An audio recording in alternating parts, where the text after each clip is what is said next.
Hi everybody, I want to do a video about my favorite books I read in 2018. They're a group of mysteries, fiction, nonfiction, classics. So why don't we just get into it? Alright, the first one is The Assassination of Archduke by Greg King and Sue Woolmans. This is about Archduke Ferdinand and his wife Sophie around the turn of the 20th century.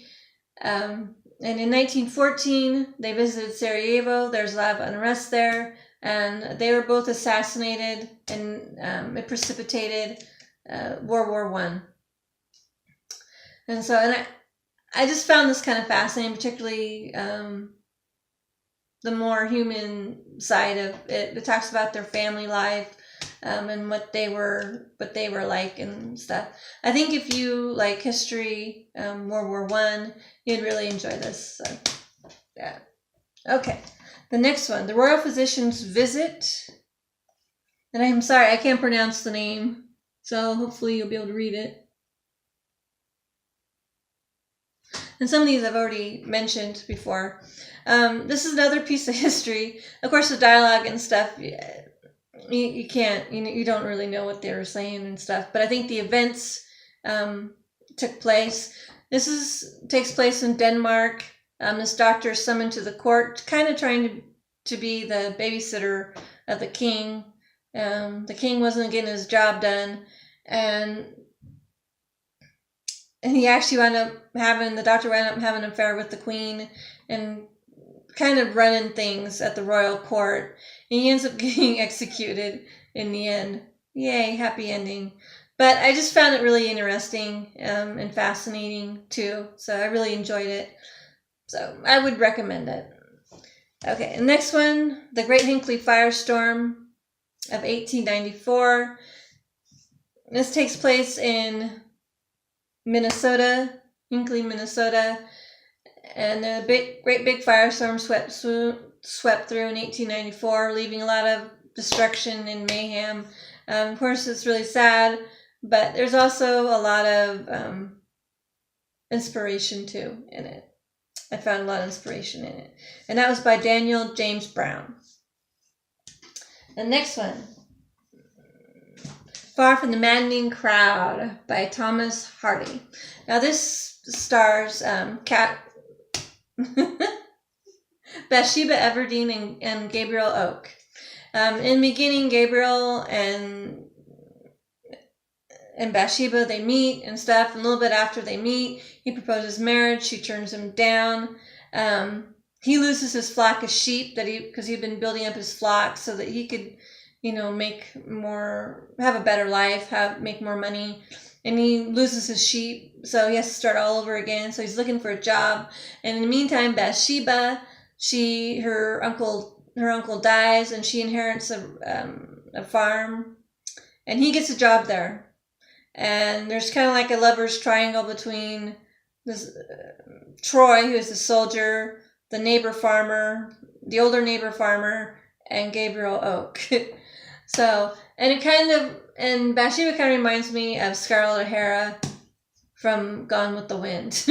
But I loved his writing in this. I loved his descriptions of the weather, So anyway, this is a really good one. So I'd recommend it. Okay, the next one, Jane Austen at Home by Lucy Worsley.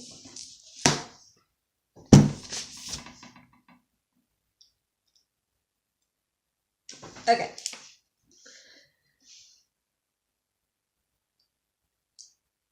On the 200th anniversary of Jane Austen's death, historian Lucy Worsley leads us into the world in which one of English literature's best-loved novelists lived.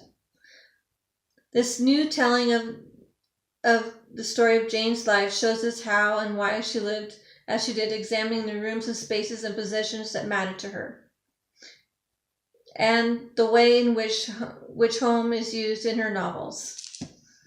So, I felt like I got a little bit closer. I got to kind of know Jane a little bit. It's kind of hard to know, but it kind of felt like you got to know her a little bit in in this book, and I did. It was a good read. So if you're interested, if you're a Jane Austen fan, a Regency fan, whatever, I would recommend this. Jane Austen Home, Lucy Worsley. The next book I'm going to talk about is Hospital Sketches. It's a little gem I found, and it's by Lousia May Alcott. Yes, the very same Lousia May Alcott that wrote Little Women.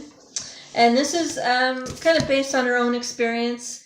She did something very unusual for women back during the Civil War. She left her home to become a nurse in a hospital, a military hospital in Washington, D.C., taking care of the soldiers that came back. And she actually became very, very ill in the end, and she had to quit what she was doing and go home. And I can kind of relate to her because she worked a night shift. Basically, she did what I did, except they called them nurses back then, but we're called CNAs. So, she did night shift. She looked after the patients and stuff. So, yeah, I can relate to her on that level. So, and I did enjoy it. It was a good read, too. Hospital Sketches by Lousia May Alcott. And the next one is The Blue Castle by L.M. Montgomery.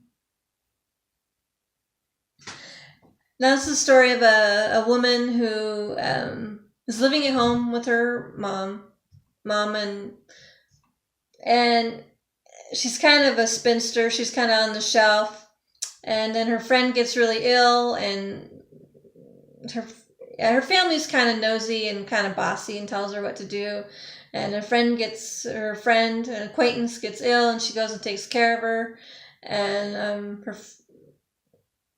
because they're concerned about her health, she got tuberculosis, so they don't want her to get sick. So she goes and takes care of her, and she meets this other guy, and yeah. So anyway, it's a really good one. L.M. Montgomery. L.M. Montgomery is always good for a good book. All right, the next one I'm going to mention is The Woman in Cabin 10 by Ruth Ware. It's one of the first ones I read this year, so I'll read a little bit. Chapter 1, Friday, September 18th. The first inkling that something was wrong was waking in the darkness to find my cat pawing at my face. I must have forgotten to shut the kitchen window last night, punishment for coming home drunk. Go away, I groaned. Dahlia meowed and butted me with her head. I tried to bury my face in the pillow, but she continued to rub herself against my ear, and eventually I rolled over and heartily pushed her off the bed. She thumped to the floor with an indignant little meep, and I pulled the duvet over my head. But even through the covers, I could hear the scratching at the bottom of the door, rattling it from its frame. The door was closed. I sat up, my heart suddenly thumping.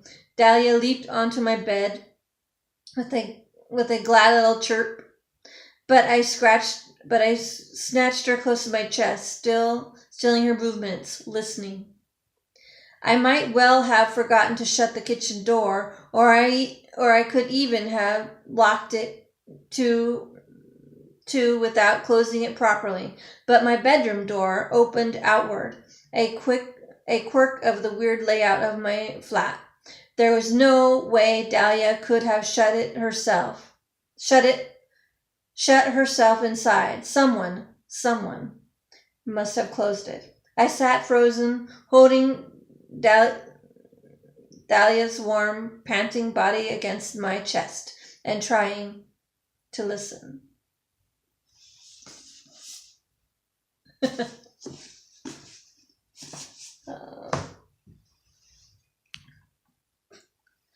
So,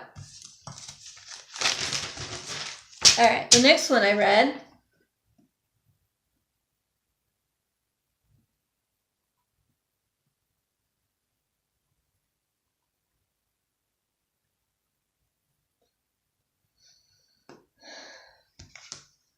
was The Rose Garden by Susanna Kearsley. And it was really, it's a romance going between the present and the past. A young woman is at a crossroads in her life.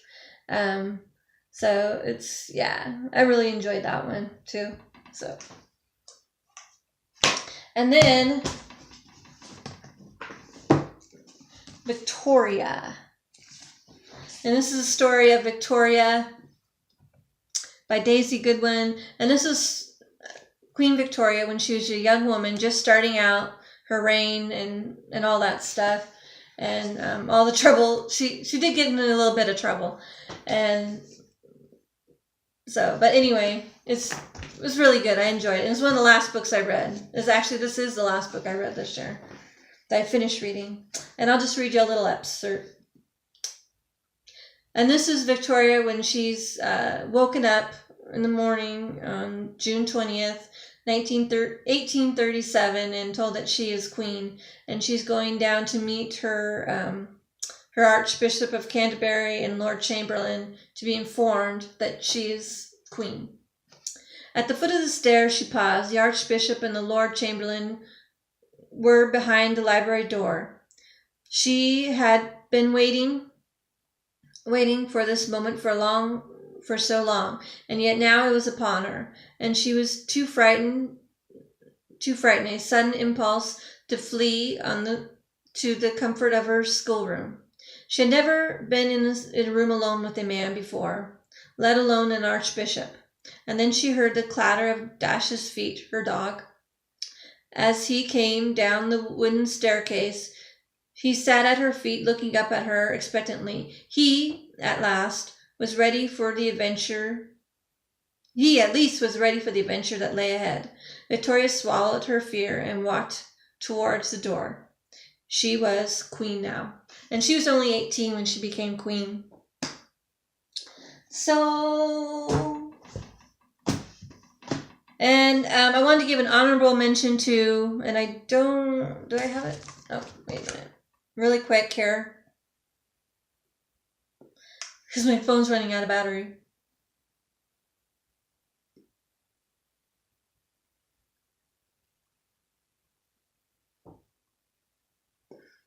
An Unwanted Guest by Shari Lapena. A little,